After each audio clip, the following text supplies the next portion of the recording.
Hello, কী অবস্থা? সবাই কেমন আছেন? রিসেন্টলি ড্রাইভিং লাইসেন্স পাইছি। কয়দিন হয়েছে?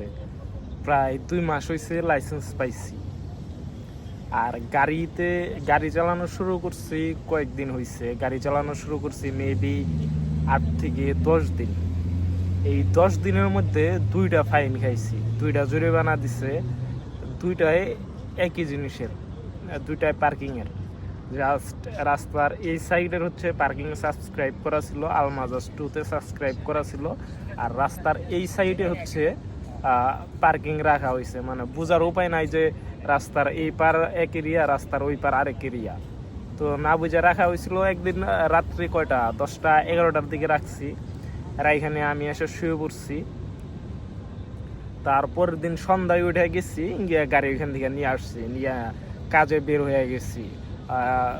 নর্মালি 10 নম্বরে হচ্ছে স্ক্র্যাপের সাইট, ওইখানে কাজে গেছি।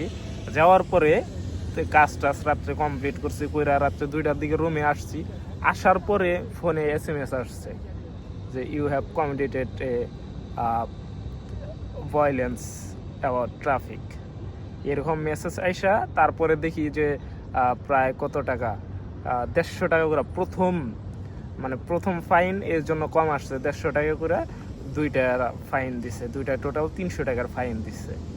এই ছিল প্রথম দুবাইয়ে ফাইন খাওয়ার ইতিহাস।